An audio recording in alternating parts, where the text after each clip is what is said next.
आज के पॉडकास्ट में हम बात करेंगे कि what are the two most painful moments in my life.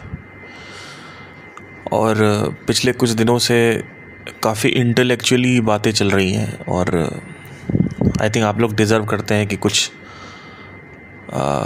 Story telling हो, कुछ रिलैक्सेशन हो, जिससे आपका भी दिमाग फटे नहीं और मेरा भी ना फटे। साथ ही साथ दोनों चीज़ें इम्पॉर्टेंट हैं, बिकॉज जिस लेवल पे ऑब्जर्वेशन और क्वेश्चनिंग की बात हुई,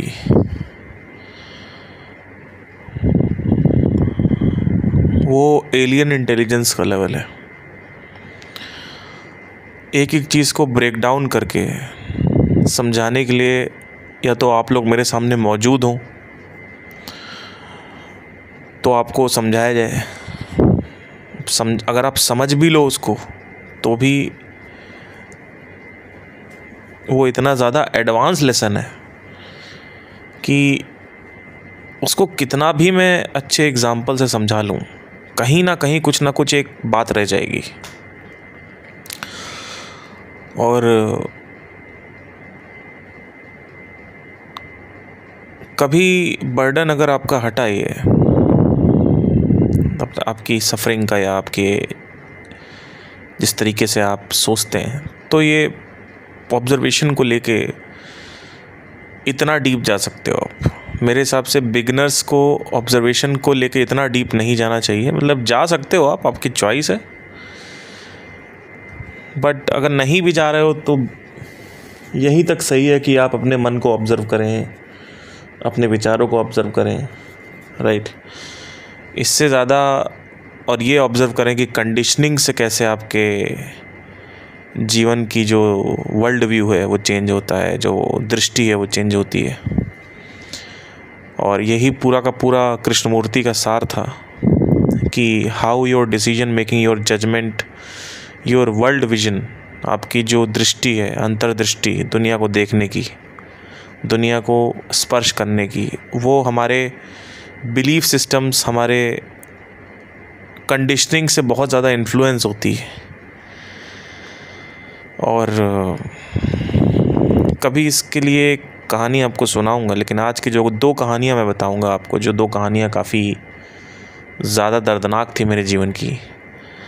और इन दोनों कहानियों ने मेरे जीवन में, लोग कहते हैं कि दुख नहीं होना चाहिए, लेकिन इन दोनों कहानियों ने मेरे जीवन को परिवर्तित करके रख दिया। मैंने बहुत कुछ सीखा इन दोनों कहानियों से और कहीं ना कहीं कुछ लर्निंग भी इसको अटैच करूँगा साथ में, इसके साथ। तो पहली कहानी है जो मैं एक बार बता चुका हूँ, तो शॉर्ट में बताऊँगा। वो कहानी है जब मैं ग्रेजुएशन कर रहा था, तो मेरे टाइम में फर्स्ट ईयर में मेरे कुछ क्लासमेट्स थे, तो उसमें से दो मेरी फीमेल क्लासमेट्स जो हैं उनके साथ बहुत अच्छी दोस्ती हुई। और second year, third year, fourth year तक वो दोस्ती रही और उसके बाद वो दोस्ती जो है वो टूट गई, क्योंकि मैंने ये अपेक्षा कर रखी थी कि शायद ये मेरे बुरे वक्त में हेल्प करेंगे, बट वो ऐसा नहीं हुआ। और फाइनली हर किसी की तरह मुझे भी तमाचा पड़ा कि दुनिया मतलबी। फर्स्ट ईयर में जब मैं इनसे मिला था तो बहुत ही अच्छी एक अंडरस्टैंडिंग और एक क्लिक जो था वो साथ में होता है। अब क्योंकि मेडिकल कॉलेज था तो दो ही फीमेल फ्रेंड्स थी, मतलब ज़्यादातर फीमेल्स ही थी, तो इसीलिए फीमेल फ्रेंड ही थी। क्लास में जो मेल्स थे वो बहुत ही 2-3 मेल्स थे केरला के, तो उनसे मेरी रिलेटेबिलिटी नहीं होती थी इतनी। बट चूँकि ये लोग नॉर्थ इंडिया की थी तो हिंदी में बात करना और उससे भी एक आदमी अटैच हो जाता है साथ में, तो वही हुआ। और शुरू में इतने क्लोज़ नहीं थे, लेकिन फिर धीरे धीरे क्या हुआ कि काफ़ी क्लोजनेस बढ़ गई। सुबह कि नाश्ते से लेकर रात के डिनर तक हम साथ रहते, खाना खाते और इन्जॉय करते। कभी डोमिनोज जा रहे हैं तो साथ में जा रहे हैं, कहीं भी जा रहे हैं तो साथ में जा रहे हैं। तो एक बहुत ही अच्छा बॉन्ड बन गया। और जब भी कभी भी लड़ाई हो तो मुझे ही मनाना पड़ता था, ये लोग नहीं मनाते थे। और मैं मनाता ही था क्योंकि मुझे ऐसा लगता था कि शायद कहीं ये लोग मेरे को छोड़ ना दे, क्योंकि एक गहन अकेलापन था। और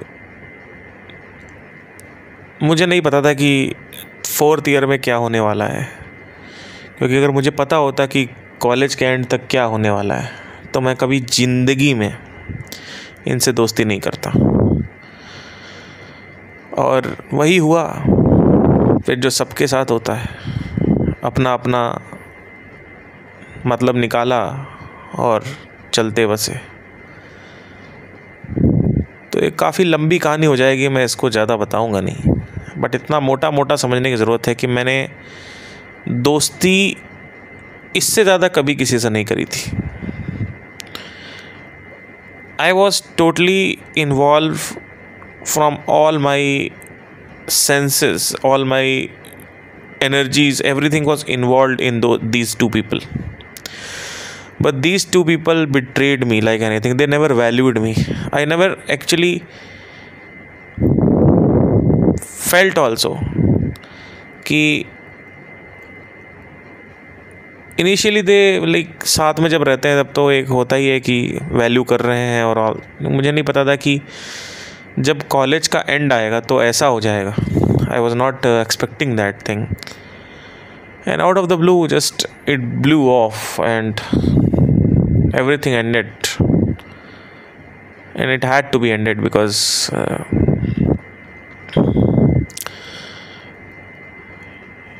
these people are like कीड़े मकोड़ों की तरह होते हैं ऐसे लोग, and these are like insects and parasites. They're always feeding on you. They feed on the people. They feed on everybody who is emotional, who is sensitive, vulnerable. And when the moment comes, these people will kick you off. And that's what happened with me also. तो अगर कोई मेरे से पूछता है कि आप past में जाके क्या चेंज करना चाहोगे, कभी भी I would have changed this. In fact, अगर पॉजिटिव इमेज से देखा जाए, not everything was negative except कि लास्ट में बिट्रे कर दिया मुझे। बिट्रियल क्या था, उसकी कहानी कुछ ये है कि क्या ही उसकी कहानी आपको बताऊं मैं, मतलब उसमें कुछ भी नहीं कहा जा सकता। मतलब वो बिट्रियल लास्ट में हुआ, उससे पहले 1 साल पहले से ही वो चीज़ें एस्केलेट होती जा रही थी और एक के ऊपर एक स्टैकअप होता रहा and then it finally blew off, फट गया। एंड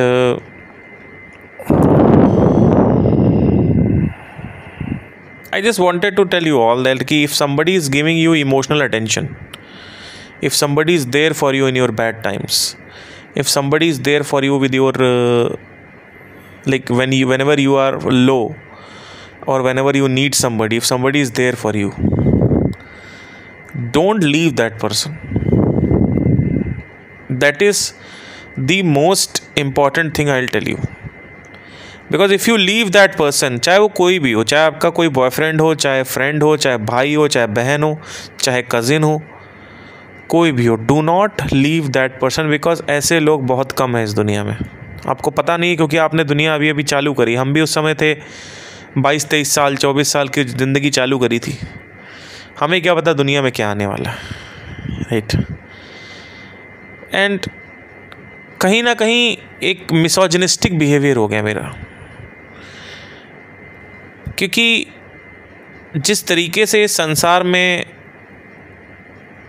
औरतों को सब कुछ थाली पे लगा के मिल जाता है, पुरुषों का थोड़ा सा एक अलग एंगल रहता है। पुरुष को हमेशा हर चीज़ बनानी पड़ती है, तभी उसके पास संसार वैल्यू करता है।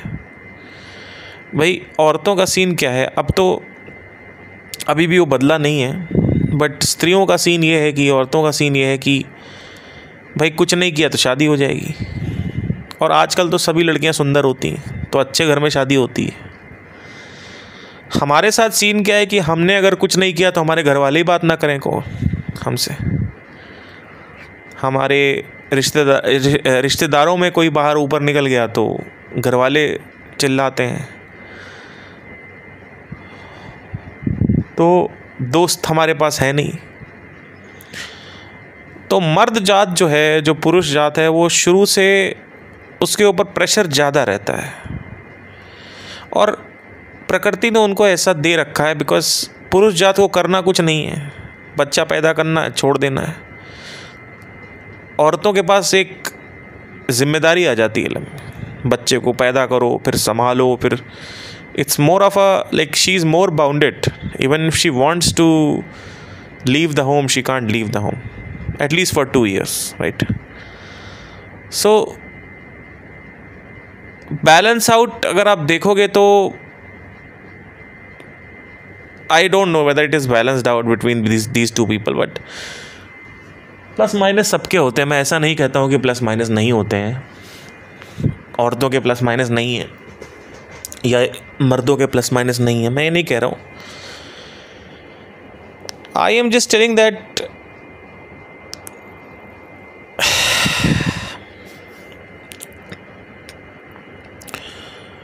If we want to marry somebody, we need to prove to this world first. We don't get the women easily. It's like everything is comes with a price. If you want to get married with somebody, we have to build something like कुछ अच्छा कारोबार and business and something like that we have to have. If want to marry our girlfriend or like we have to prove somebody. And that also उसमें भी levels होते हैं। अगर आप 50,000 पे हो तो हो सकता है आपकी शादी ना हो उससे, राइट। सो मर्दों की वैल्यू तभी होती है संसार में जब सफलता होती है। औरतों का इतना वो नहीं है अभी फ़िलहाल, इस टाइम में। अब 20 साल बाद क्या होगा मुझे नहीं पता। औरतों का इतना कंपेरेटिवली, मतलब औरत बुरा ना माने, स्त्रियां बुरा ना माने, लेकिन जो नारी है उसका इतना नहीं है। पुरुष का जो है वो थोड़ा ज़्यादा प्रेशराइज्ड है मामला, बिकॉज उसको अपने बच्चों को भी देखना है, उसको अपनी बीवी को भी पालना है, उसको माँ बाप को भी देखना है, उसको अपने भी सपने पूरे करने, अपना हेल्थ भी संभालना है। तो और दोस्त भी उसके बेचारे के नहीं है, और वो फीलिंग शेयर भी नहीं कर सकता से। लड़कियां तो आपस में फीलिंग शेयर कर लेती हैं। लड़कियों को शुरू से, नारी को शुरू से इमोशनली स्ट्रॉन्ग बनाती है प्रकृति। तो उनके लिए इमोशंस जो है वो उतने हैंडल करना मुश्किल नहीं है जितना पुरुष के साथ है। पुरुष शरीर से बहुत बलशाली है, मजबूत है, अंदर से बहुत ढीला पड़ा हुआ है। और पुरुषों के साथ सीन ये भी है कि नारियों को हर बार प्यार हो जाएगा। एक से तोड़ेंगी, दूसरे से होगा, तीसरे से तोड़ेंगे, चौथे से होगा, चौथे से पति आएगा तो पति से भी हो जाएगा। पुरुष के साथ ये नहीं है। पुरुष के साथ ये नहीं है कि अगर भाई एक बार हुआ तो फिर पॉसिबिलिटी, अगर वो टूटा तो दोबारा पॉसिबिलिटी नहीं है कि उस लेवल पे हो जाएगा। वो दीवानापन ख़त्म हो जाता है। तो वही हुआ जो होना था। और एक बार फिर से जब ये लोग मेरे को छोड़ के गए तो फिर से मैं अकेला हो गया। जब 2016 में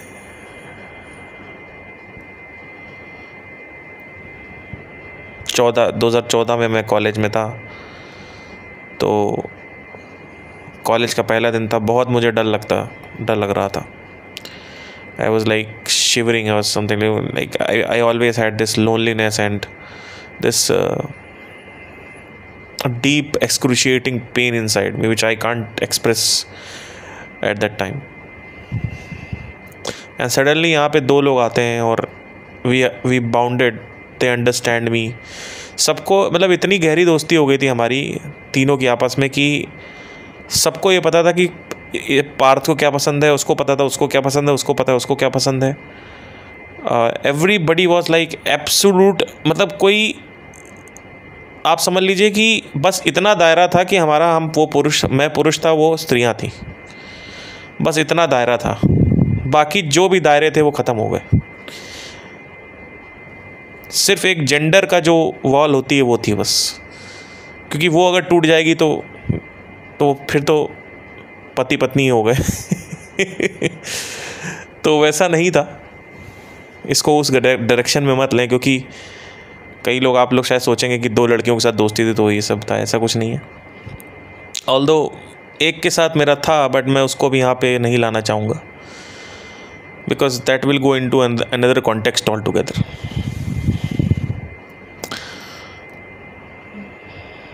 बट चलो एक काम करते हैं, बता रहे हैं तो बता ही देते हैं, हटाओ क्या करना. तो जब मेरी दोस्ती हुई दोनों से, तो उसमें से एक मुझे शुरू से ही पसंद थी. तो I just started getting attracted, like I was attracted towards her. And suddenly all of a sudden she, in third year something happened, she also got attracted and everything was running fine. And all of a sudden in fourth year what happened was like she got married with somebody else all of a sudden. And I was like, what the hell is going on? Like we started in, the affair started in second year, ended in fourth year, and that was the turning point actually with our friendship. So I never blame this girl कि इसने मेरे को शादी कर लिया किसी और से, मेरे से नहीं किया. आई नेवर मुझे उस लेवल पे उससे कभी मोहब्बत हुई नहीं थी जिस लेवल पे बाद में मुझे हुई, जो मैं कहानी आगे बताऊंगा आपको. क्योंकि चक्कर क्या था कि मुझे इसकी गुस्सा आई नहीं कभी. मुझे कभी इसका क्रोध आया ही नहीं, ना इसका कभी मुझे द्वंद्व था या द्वेष था मुझे इस चीज़ को लेके कि ये लड़की ने मेरे से शादी नहीं करी. यू नो, प्रॉब्लम ये स्टार्ट हुई जब फोर्थ ईयर में हमारा ब्रेकअप हुआ. तो जो थर्ड पार्टी थी वो उसके साइड चली गई, जो तीसरी लड़की थी, यानी दूसरी लड़की थी, सॉरी, वो उसके साइड चली गई और उसने मेरे को हेल्प ही नहीं करी मेरे ब्रेकअप रिकवरी में. And all of a sudden they abandoned me. And so the entire thing, I just want to tell you, I got betrayed with the friendship thing and the girlfriend thing. Girlfriend thing is okay. The main problem was friendship thing. And that's okay. That chapter went on. These two got married. They are really happy and I bless them. Might be, there is a possibility they will be getting a child also soon, maybe. I don't know. I have blocked them. So in 2021 I blocked them actually. I came from the college in 2018 and went back, completed my degree in 2020, but I blocked them in 2021. Why? In March I blocked them. See, what happens is कि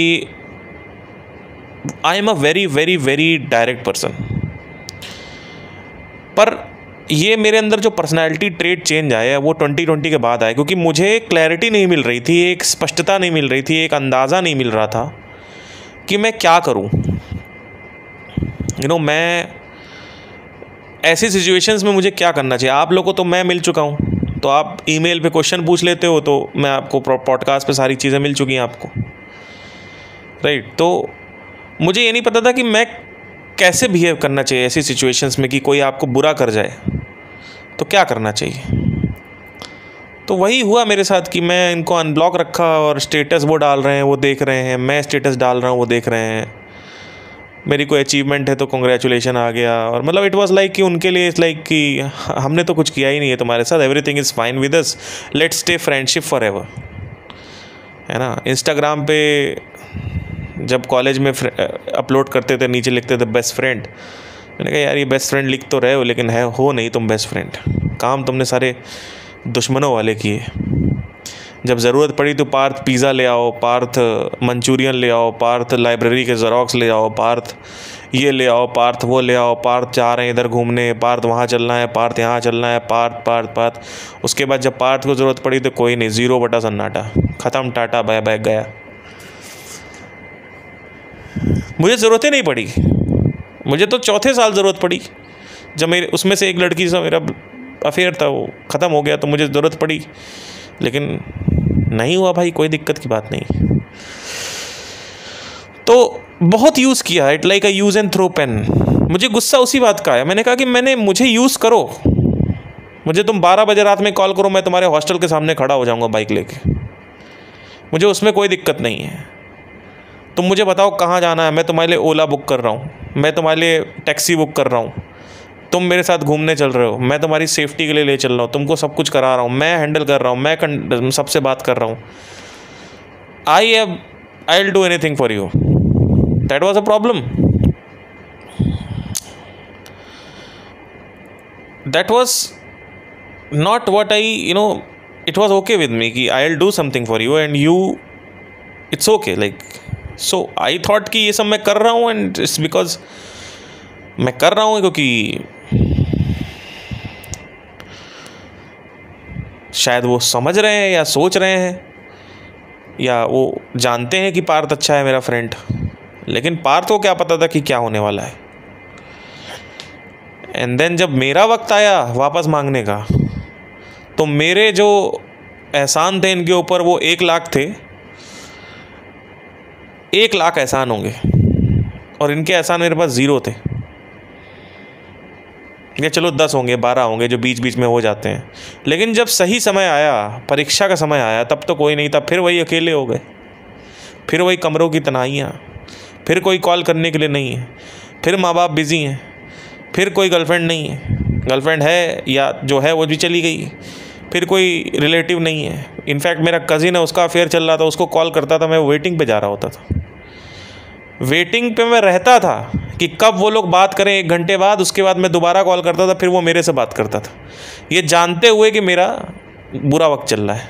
इस तरीके की condition मैंने देखी, ना cousin है, ना दोस्त है, ना ये है, ना वो है, फिर वही 4 दीवारियाँ। तो इसकी बहन का मैं जब 4 दीवारी में ही रहना है, जब सब कुछ वही ही है, वो खाली स्पेस ही है, वो आकाश तत्व ही है जो है जहाँ आप रह रहे हो, तो उसी को दोस्त बना लो। और वही मुझे मार्ग मिल गया। मुझे पता चला कि जो खाली स्थान है उसी को दोस्त बनाया जा सकता है, अगर चाहो तो बना लो। तो मैंने कहा भाई चलो, तो कोई दिक्कत नहीं है। ऐसा एनर्जी लगाई आत्मज्ञान के मार्ग पे कि आज का टाइम ऐसा है कि लोग मेरे पास आने के लिए तड़पते हैं। आज मेरे को लोग कंप्लेन करते हैं कि पार्थ बहुत एटीट्यूड वाला है, पार्थ घर आने नहीं देता किसी को, पार्थ स्पेस रखता है सबसे।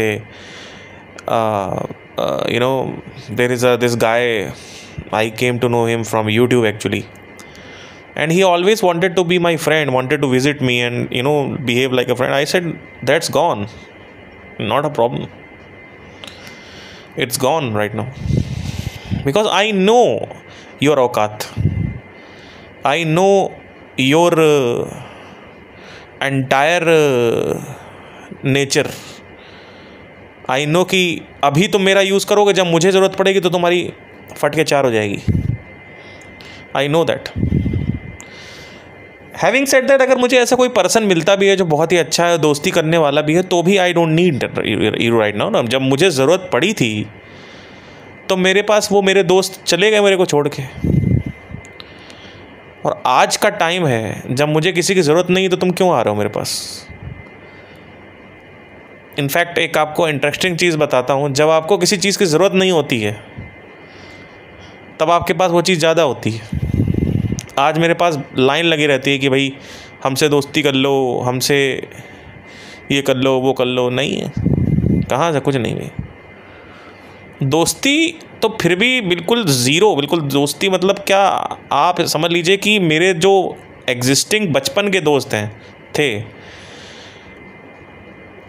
जिन्होंने मेरे अंधकार में मेरी सहायता तक नहीं करी, जो अपनी गर्लफ्रेंड से बात करते रहते थे, कॉन्फ्रेंस पे फ़ोन तक नहीं उठाते थे, मैं कॉल करता रहता था, जो एक बार हाल तक नहीं पूछते थे, जो बचपन के 4-5 मित्र हैं मेरे, वो आपस में कंप्लेन करते हैं कि भाई ये आदमी काम की बातें करता है सिर्फ। क्यों ना करूँ काम की बातें? 25 साल से देख तो रहा हूँ तुमको मैं।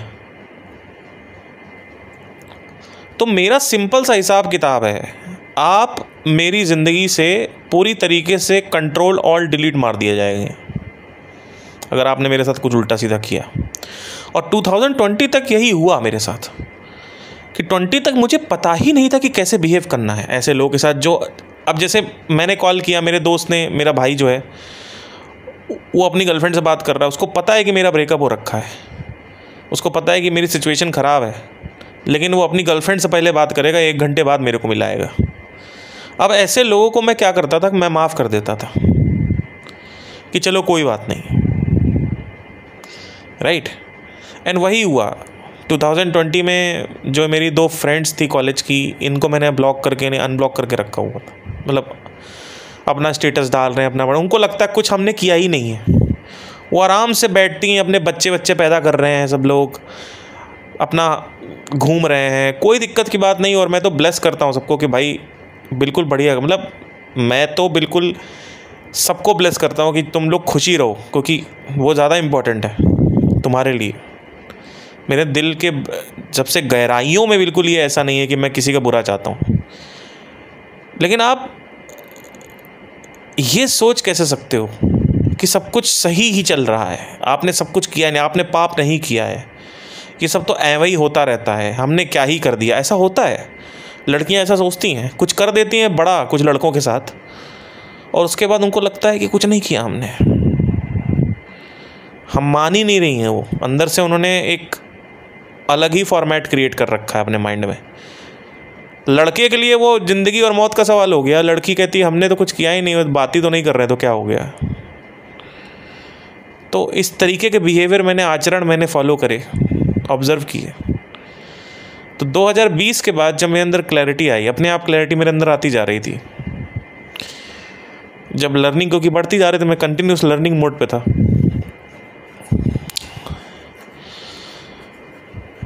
तो क्या हुआ कि 2021 में आई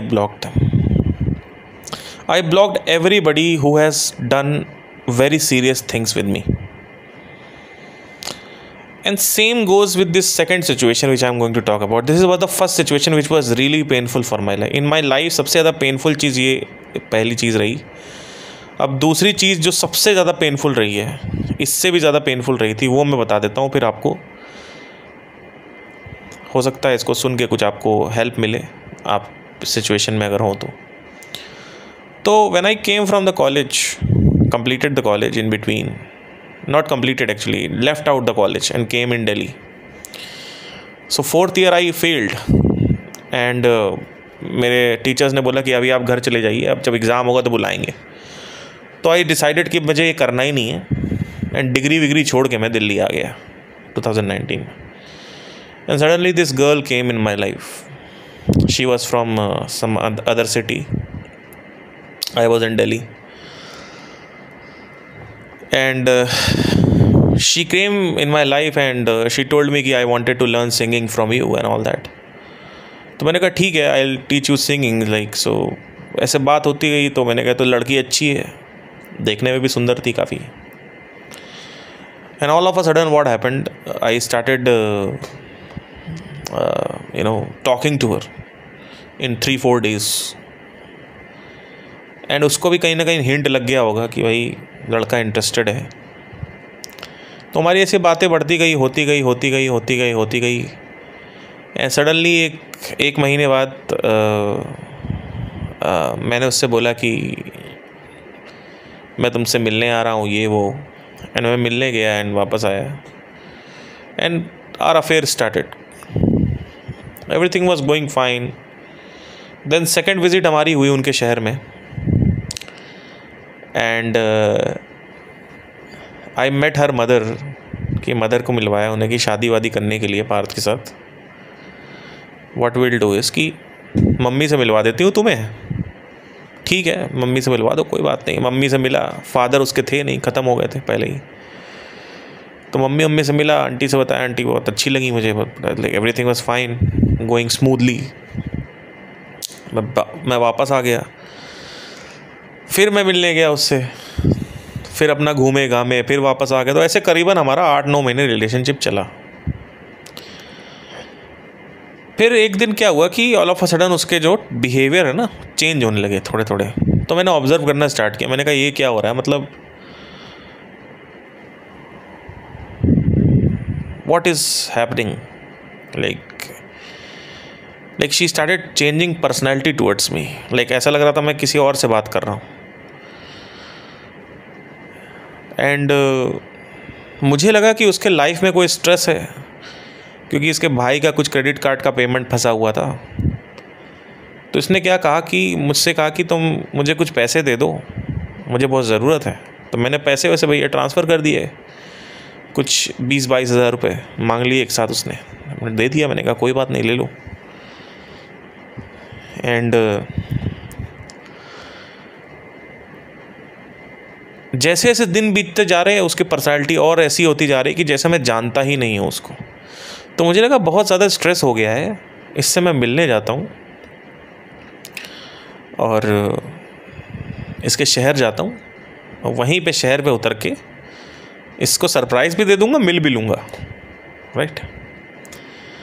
तो मैं उतरा भैया शहर पे, एयरप्लेन करवाया मैंने 3,500 का, अपना सुबह ही सुबह कराया। देखा तो मैंने कहा देखता हूँ क्या पता सस्ता मिल जाए, मुझे लगा 8,000 का होगा, देखा तो 3.5 या 4.5 का मिल रहा था। मैंने कहा ये तो बहुत बढ़िया है, फिर बुक किया मैंने।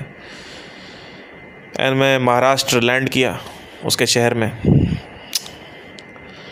आई don't want to take the city's name because of I can take name of the city, but that's not important.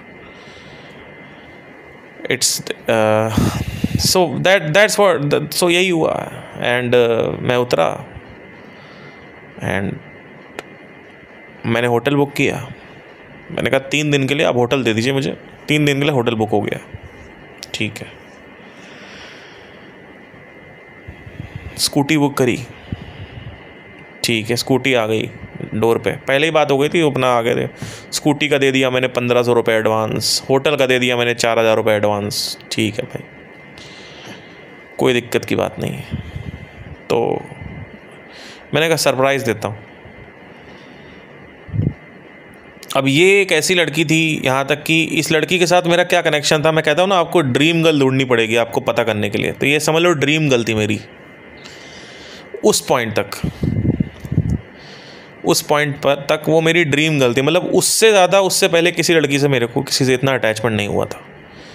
ऐसा इसलिए था क्योंकि वो वैसी थी जैसा मैं चाहता था। तो अटैचमेंट हमारा इतना ज़्यादा हो गया, मेरी तरफ से इतना ज़्यादा हो गया कि उसकी तरफ से भी हो गया, दोनों तरफ से इतना ज़्यादा हमें अटैचमेंट हो गया कि हम बिल्कुल पागल से हो गए एक दूसरे के लिए। पूरे टाइम एक साथ रहना, पूरे टाइम कॉल पे लगे रहना, वीडियो कॉल वगैरह ये सब चलता रहता था। तो भैया मैंने स्कूटी ली और मैं उसके ऑफिस की तरफ निकल गया सरप्राइज़ देने के लिए। अब मैं अपना बड़ी तेज़ी से स्कूटी चला के जा रहा था उसको कि जल्दी से पहुँचो, और वहाँ पे ट्रैफिक जो है वो ज़्यादा था। और पूरे ट्रैफिक में सोच रहा हूँ बस मैं पहुँचने वाला हूँ, अब मिलूँगा। एंड फाइनली जब मैं पहुँचा उसके ऑफिस के सामने, तो she was standing there and she was talking to somebody. तो मुझे हल्का सा डाउट पहले ही था, हल्का सा, because of some circumstances which is वो होता है, एक सिक्स सेंस होता है। बट मैंने कहा कि कोई दिक्कत की बात नहीं है, दोस्त होगा, क्या दिक्कत है। तो मैं दूर खड़ा हो गया, उसको पता ही नहीं था कि मैं आया हूँ उसके शहर में, पता ही नहीं था, क्योंकि तो वो देख ही नहीं रही थी, वो अलर्ट ही नहीं थी। तो मैं दूर हेलमेट लगाया हुआ स्कूटी अपना खड़ा हुआ हूँ सामने, and she was just standing in this blue colour का सूट और something like that. She was standing there, the guy was standing and they were talking. तो मैंने कहा चलो लेट्स कॉल हर। मैंने एक्सपेरिमेंट किया, मैं गया नहीं, मैंने कॉल किया, मैंने उसको दूर से कॉल किया। मैंने कहा हाय। तो उसने तो मैंने कॉल किया, रिंग गया, फ़ोन उसने निकाला, फ़ोन उसने स्क्रीन देखी, उसने मेरा नाम रिफ्लेक्ट हुआ, उसने स्क्रीन घुमाई उस लड़के की तरफ, उस लड़के ने मेरा नाम पढ़ा स्क्रीन में और उस लड़के का मुंह बन गया। And all of a sudden मेरी जो धड़कनें थी वो ट्रिपल हो गई। एक अंदर से जो सेंसेशन नहीं रिलीज़ होती है, एकदम से ऐसा लगता तेजाब गिर गया एकदम से वो दिल पे। जब जैसे एक्सीडेंट होने वाला होता है तो वो उस वक्त वहाँ पे सेंसेशन रिलीज़ होती है, तो वही सेंसेशन पूरे उसमें, मतलब बीपी भी मेरा बढ़ गया या पता नहीं क्या लो हो गया, आई हैव नो आइडिया। मतलब मेरी धड़के मैंने फिर भी मुझे यकीन नहीं हुआ, सामने प्रत्यक्ष प्रमाण हो रहा फिर भी यकीन नहीं हुआ क्योंकि क्लियर नहीं था। फिर देखा कि इसने उसकी ओला बुक करी है, ओला बुक करी, ये बैठी ओला में निकल गई। मैं स्कूटी स्टार्ट किया, इसके पीछे निकला और स्कूटी के बगल में मैंने हाथ वेव किया उसको, गाड़ी चल रही थी उसकी, मैं उसके पैरेलल लगाया और वो भी चल रही है, मैं भी चल रहा हूँ, मैंने हाथ वेव किया, उसे एकदम से कहा ये कहाँ से आ गया, एकदम से शॉक लग गया। अरे तो गाड़ी रोकी, ओला वाले से बोला कि आप कैंसिल कर दो राइड, राइड कैंसिल हो गई। राइड कैंसिल हुई तो उसका जो नया बॉयफ्रेंड था उसका कॉल आया कि व्हाट द हेल, के तो अरे पार्थ आया हुआ है ये वो। ठीक है, काट दिया उसने फ़ोन और उसका मुंह बन गया। ठीक है, तो मैंने कहा चलो काम करो, स्कूटी में लाया हूँ, मेरे पीछे बैठो, मैं चलता हूँ यहाँ से होटल और हम लोग वहाँ पे रुकेंगे, फिर तुमको मैं घर छोड़ दूँगा 11 बजे, फिर कल मिलते हैं हम लोग, ठीक है। कहती है मुझे तुम्हारे साथ नहीं जाना है। मैंने कहा क्यों, क्या हो गया? नहीं जाना मुझे तुम्हारे साथ, I just wanted to go home because मेरा आज फेस्टिवल है मेरे घर में। तो मैंने कहा फेस्टिवल है तो चली जाना 10-11 बजे, क्या दिक्कत है, 2 घंटे रुकते हैं साथ में, कुछ रुके चलते हैं कुछ। नहीं मुझे नहीं जाना, मुझे घर छोड़ दो, मुझे नहीं जाना, मुझे घर छोड़ दो, मुझे नहीं जाना, घर छोड़ दो। ठीक है, स्कूटी स्टार्ट करी, मैंने कहा घर की तरफ निकल गए। तो इतनी देर में पीछे से बोलती है कि I just wanted to tell you this one thing that I don't want to be in the relation, I just want, नहीं I just wanted to tell you one thing, मुझे तुमसे कुछ बात करनी है। तो कहती है पहले गाड़ी रोक लो, स्कूटी साइड कर लो, या फिर पहले पहुंच जाओ फिर बात करते हैं। मैंने कहा पहुंचेंगे तो बहुत टाइम लगेगा, अभी मुझे बताओ क्या दिक्कत हो गई। तो कहती नहीं, पहले गाड़ी रोको, स्कूटी साइड करो, लगाओ ये वो, क्योंकि उसको शायद पता था कि इसको सदमा लग जाएगा। तो मैंने कहा नहीं यार बताओ क्या हो गया, मैं कोई दिक्कत नहीं है, ऐसा तो गाड़ी चल रही है, अपना स्कूटी चल रही है, क्या दिक्कत है बताओ।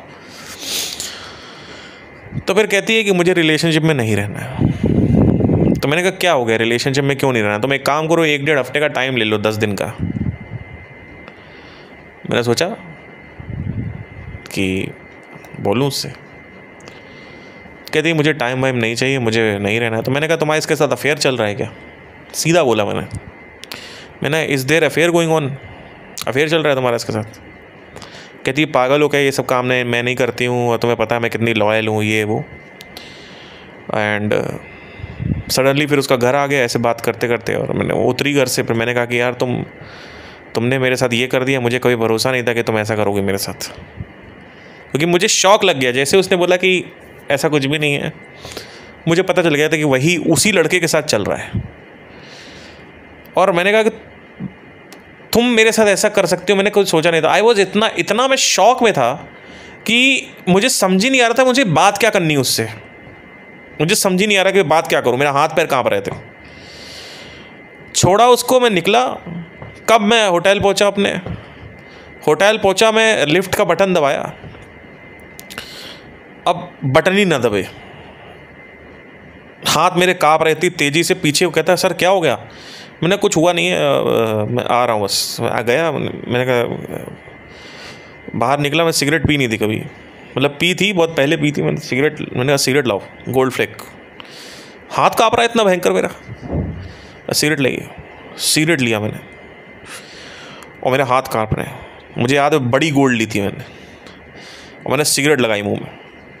तब मेरा हाथ थोड़ा रुका, ऐसे कोकेन वाले हाथ काँप रहे थे, जैसे नशे वाले, ऐसा टाइप का। थोड़ा सिगरेट पिया और मैं सिगरेट कब ख़त्म हो गई, कब मैं सोचता रहा, सड़कों पे देखता रहा और सिगरेट पीता रहा, और कब ख़त्म हो गई कोई भरोसा नहीं। अंदर गया, लिफ्ट की बटन दबाई, ऊपर गया, मैंने अपने कज़िन को कॉल किया, मैंने दोस्त को कॉल किया, मेरा फ्रेंड था राहुल, मैंने उसको कॉल किया, भाई राहुल ऐसा हो गया, भाई क्या हो गया, ये वो। तो कहता है एक काम कर, तू अभी वहाँ से निकल, वापस आ, तेरी तबीयत ख़राब हो जाएगी बहुत ज़्यादा।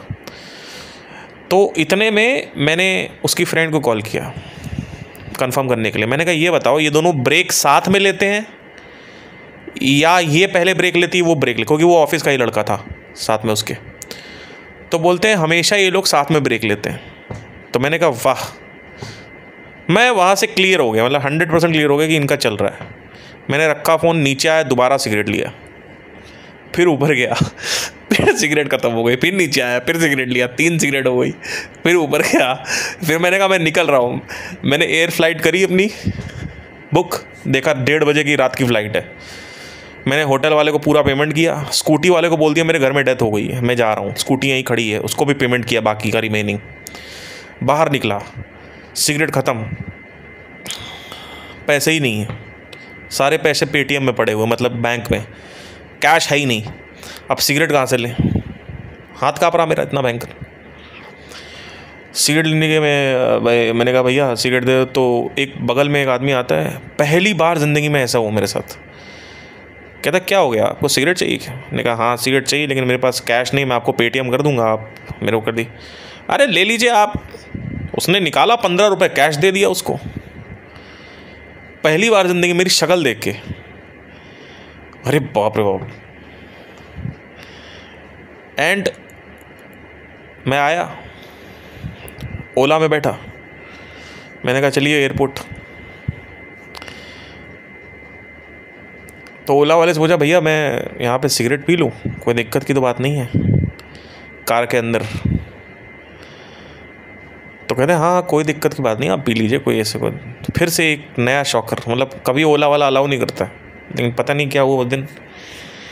मैं सीधा गया, फ़्लाइट पकड़ी और मतलब एयरपोर्ट पे रुका, वेट किया, उसका कॉल आया था, फिर उससे बात करी, लड़ाई हुई, ब्लैक कॉफ़ी पिया, अपने मोबाइल से एक एप्लीकेशन डाउनलोड करी नोटपैड करके, उसमें लिखना चालू किया कि इस सिचुएशन से मैंने क्या सीखा। पागल हो गया था मैं, क्योंकि मैं अपना ध्यान डाइवर्ट करना चाहता था और दिमाग इतना ज़्यादा काम ही नहीं कर रहा। दिमाग ऐसा लग रहा है कि अपाहिज हो गए, काम ही नहीं कर रहा, ऐसा लग रहा पता नहीं क्या हो गया है।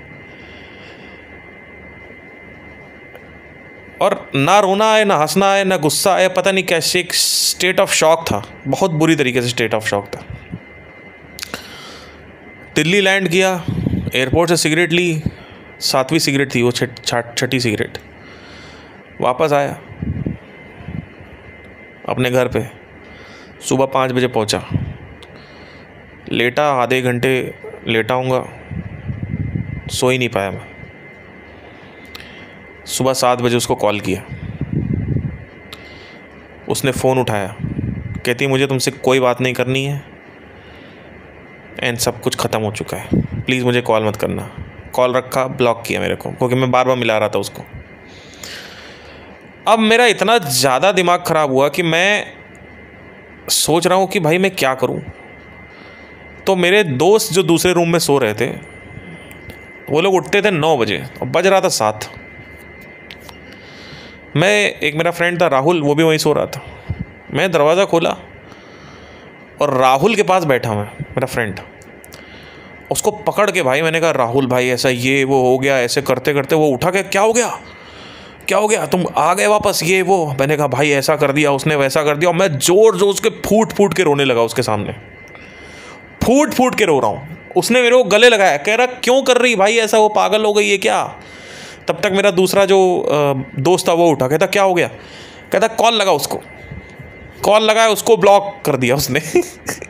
फिर मैंने राहुल के फ़ोन से कॉल लगाया, उसको भी ब्लॉक कर दिया उसने। भाई जो हालत हुई, 3 दिन तक मेरे को फीवर था, शाम को फीवर स्टार्ट हुआ, 3 दिन तक फीवर था। 5 दिन में मैंने करीबन 4 किलो वेट लूज़ किया, खाना ही नहीं खाया मैंने। 15 दिन तक मेरे को इरेक्टाइल डिस्फंक्शन था, इरेक्टाइल डिस्फंक्शन 15 दिन तक, ठीक है, सब नोट डाउन है, सब कुछ लिखा हुआ है। 11 सितंबर 2019 को मेरा ब्रेकअप होता है, 26 सितंबर को मेरा इरेक्शन थोड़ा बहुत चालू हुआ वापस होना, उससे पहले ब्लॉक हो गया पूरी तरीके से। 4 दिन मेरे को फीवर रहा, वेट मेरा लूज़ हुआ। 2 महीने बाद मैंने गाने चालू किए उसके लिए, यूट्यूब पे लाइव आया, मैंने कहा भैया प्लीज़ वापस आ जाओ। सब लोग बोल रहे थे, मेरे सब्सक्राइबर, मेरे दूसरे चैनल के सब्सक्राइबर्स, वो बोल रहे हैं अरे भाभी वापस आ, भाई वापस आ जाओ, भाभी वापस आ जाओ, ये वो ऐसे करते करते करते करते नहीं आई तो नहीं आई। एक के बाद एक गाना निकाले मैंने, एक के बाद एक गाने, एक के बाद एक गाने, खुद की रैप्स लिखा ली मैंने, मुझे क्या पता इम्प्रेस होके वापस आ जाए, लेकिन नहीं आई। 14 जून 2020 कट्टू, सुशांत सिंह राजपूत का देहांत हुआ, मुझे याद है डेट, मैंने उसको आखिरी मैसेज किया था, मैंने कहा था ज़िंदगी में ये मेरा आखिरी मैसेज है, प्लीज़ वापस आ जाओ, मैं सब माफ़ करने के लिए रेडी हूँ, तुमने उसके साथ अगर सेक्स भी कर लिया होगा वो भी माफ़ करने के लिए रेडी हूँ, तुम्हारा 2-2 बजे रात में वेटिंग जाता है, सब माफ़ करने के लिए रेडी हूँ। इनफैक्ट दिवाली का टाइम था, मेरे सारे दोस्त दिल्ली से घर चले गए, मैं दिवाली के टाइम में अकेले बैठा हुआ था, रूम लॉक थे सारे, एक भी दिया नहीं जलाया मैंने और लाइट भी नहीं जलाई। 2 बजे रात में, मुझे आज भी याद है, मैं 2 बजे रात में अकेले बैठा हुआ था और पूरे रूम में अंधेरा था और गिटार मेरा सामने ज़मीन पे पड़ा हुआ था और उसको मैसेज करता जा रहा था, आज दिवाली है, आज तो बात कर लो, आज ये कर लो, आज ये है, आज तो ये कर लो, अगले दिन कुछ हुआ कुछ, आज ये बात कर लो, रहा नहीं जा रहा, प्लीज़ बात कर लो, रोते हुए वीडियो भेजी, यूट्यूब पे लाइव आके रो रहा हूँ, कोई मतलब नहीं भाई, कोई मतलब नहीं। दारू में पीता नहीं था डर के मारे, दारू जब मैं पी लेता था तो मैं फूट के रोता था, मेरा दोस्त मेरे को बाहर ही, इतनी तकलीफ होती थी कि मैं बाहर ही नहीं आ पाता था, इसलिए मैं दारू छोड़ता ही नहीं था, सिगरेट तक ठीक था, दारू मैं पी ही नहीं पा रहा था। दारू अगर मेरी एक पैक अंदर गई तो मेरा पूरा वो जो है बाहर आ जाएगा, मैं कंट्रोल ही नहीं कर पा रहा था, इतना ज़्यादा सफरिंग होती थी कि मैंने दारू पीना ही बंद कर दिया, मैंने कहा मैं पीऊँगा ही नहीं जब तक साला वो नहीं होगा। बहरहाल मेरा एक दोस्त था, उसने, राहुल जो मेरा फ्रेंड था, उसने काफ़ी अच्छी हेल्प करी मेरी उस वक्त, कह रहा था कि मैं ऑफिस जा रहा हूँ, कोई दिक्कत हो तो मेरे को बताइए, ठीक है। 14 जून 2020 को मैंने आखिरी मैसेज किया उसको और उसके 6 महीने बाद और मैं उसको लगे मुझे बुलाने में, मैंने कहा कि उस मैसेज में मैंने कहा कि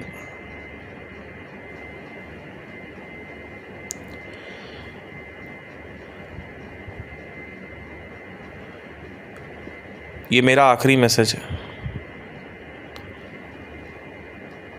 अगर मैं इससे बाहर निकल गया तो मैं पूरी ज़िंदगी वापस नहीं आऊँगा, तुम्हें अगर आना है तो तुम्हारे पास आखिरी चांस है, क्योंकि ये बात याद रखना कि अगर मैं बाहर निकल गया तो मैं तुम्हारी शक्ल भी नहीं देखूँगा। इतना बोला, कोई मतलब नहीं, कोई रिस्पॉन्स नहीं। फेसबुक पे मैसेज मेरे देखती थी वो, बाकी सब जगह से ब्लॉक कर रखा था, एक फेसबुक ही था जहाँ से वो मेरे को मैसेज देखती थी, शायद उसने भी खुला रखा था वो फेसबुक, क्योंकि उसको जानना था मेरी हाल या जो भी था, हालत जो भी था। बट एक रात मैं गुजारता था ये सोचते हुए कि अब 1 महीना हो गया है मेरा ब्रेकअप हुए और 1 महीना हो गया उनका रिलेशनशिप स्टार्ट हुए, आज तो सेक्स हो गया होगा, आज तो सेक्स हो गया होगा। अब आज रात आ रही, रात आती थी मुझे डर लगता था, क्योंकि रात में सेक्स होता है तो मुझे डर लगता था, मेरे दिमाग में वो विचार न चलने लगे कि अब सेक्स हो रहा होगा, अब सेक्स हो रहा होगा। दिमाग ख़राब भाई, ऐसा दिमाग ख़राब इसकी कोई सीमा नहीं है। बाहर आए, कोई दिक्कत की बात नहीं है, जैसे बाहर आ गए, 1 डेट 2020 14 जून को मैंने मैसेज किया उसको आखिरी, दिसंबर तक मैं बाहर आ गया था आराम से। और डिजिटल मार्केटिंग की जो जर्नी है मेरी वो भी स्टार्ट हुई उसी वक्त, दिसंबर उसी ईयर में। It was a great this thing, turning point of my life.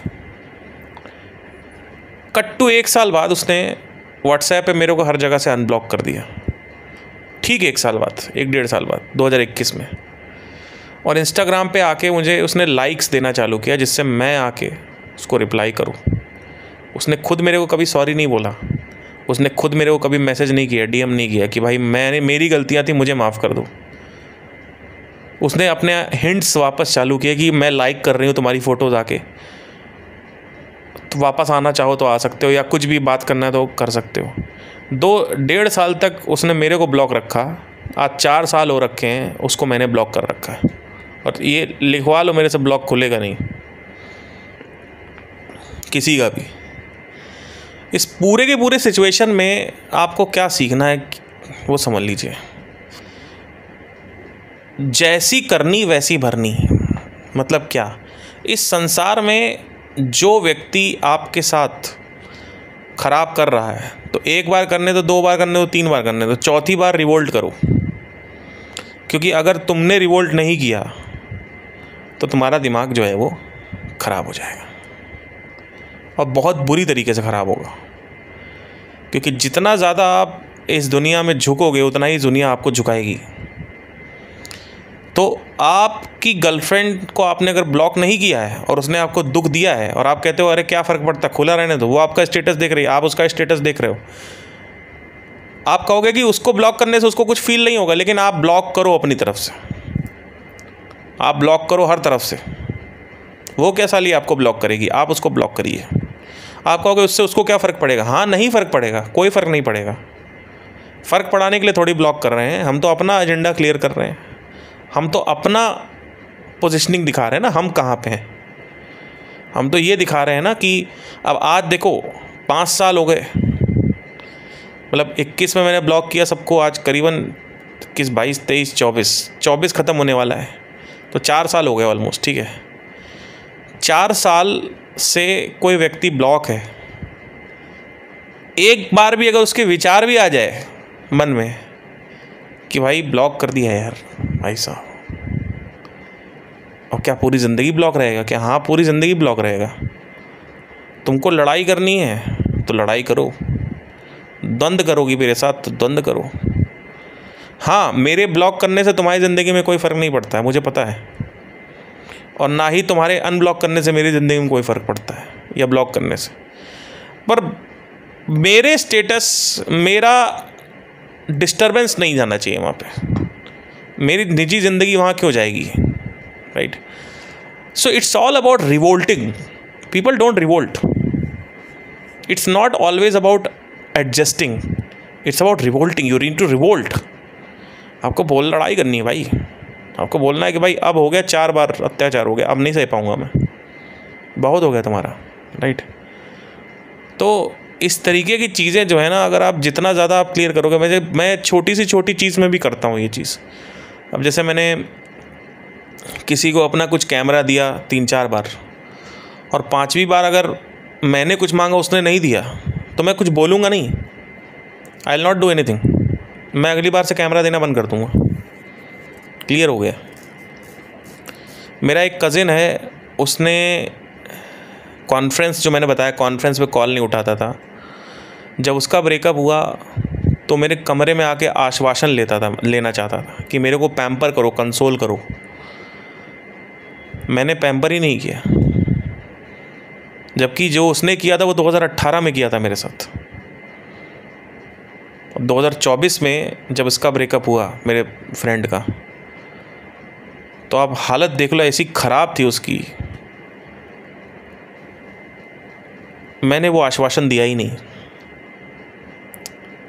क्यों नहीं दिया? उसका रीज़न है, क्योंकि तुम वही डिज़र्व करते हो। अगर तुमको आज मैंने दोबारा कंसोल कर दिया, दोबारा पैम्पर कर दिया, तो तुम सोचोगे, तुम किसी और के साथ भी ऐसा करोगे। तुम सोचोगे सब कुछ तो मिल ही जाता है, हमें तो वैसे ही चलना है जैसे हम चलते हैं, हमें तो सब कुछ वैसे भी पॉजिटिव मिल ही जाता है, हम तो किसी के लिए कुछ करें ना करें हमें तो सब मिल ही जाता है। ये जो एटीट्यूड है ना, I wanted to kill that attitude. ऐसे कैसे मिल जाता है? लेन देन का व्यापार है भैया। There is something called as law of transaction. आप ट्रांजैक्शन मेरे साथ ब्रेक मत करिए। हाँ, अगर आपने मेरे साथ कुछ किया है, अगर मैं अगर आप कभी ऐसे कंप्लेन नहीं आई मेरे पास कि पार्थ ने हेल्प नहीं करी किसी की, लेकिन मैं हेल्प करूँगा ही नहीं। अब मैं सक्षम हो चुका हूँ।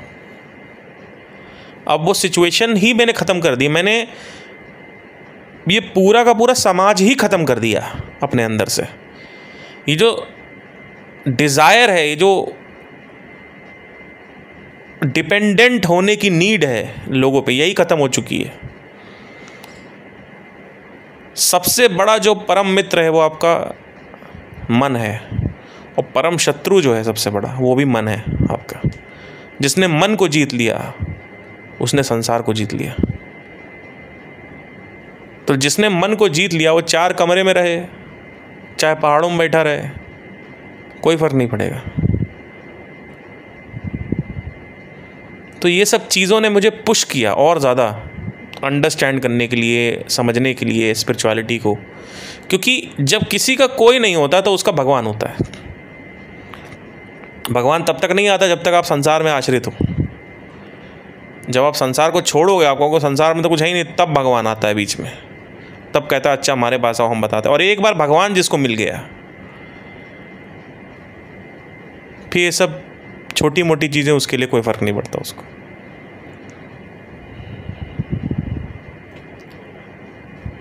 तो तुम नहीं रह सकते अपने परिवार के बिना, तुम नहीं रह सकते अपने डिज़ायर्स के बिना। मुझे इस सबसे कोई फ़र्क नहीं पड़ता। अटैचमेंट्स जो मेरे एग्जिस्टिंग हैं वो अगर चले जाएंगे तो ऐसा नहीं कि मुझे दुख नहीं होगा, बहुत ज़्यादा दुख होगा, और जितना आपको होगा उतना ही मुझे होगा। लेकिन जहाँ बात आती है डिज़ायर्स की, तो डिज़ायर्स मेरे ऊपर हावी नहीं हो सकते। और ये अकेलापन ख़त्म करने के लिए लड़कियों का साथ, ये दोस्तों का साथ, ये सब फुद्दू चीज़ें हैं। ये मैं 15s में 20s में करता था। जब मुझे समझ में आ गया, जब तमाचे पड़ गए लोगों से, तब समझ में आया कि क्या करना है क्या नहीं करना है संसार में। एनीवे, इस कहानी से आपने क्या सीखा क्या नहीं सीखा वो नीचे आप बता सकते हैं। धन्यवाद। Take care.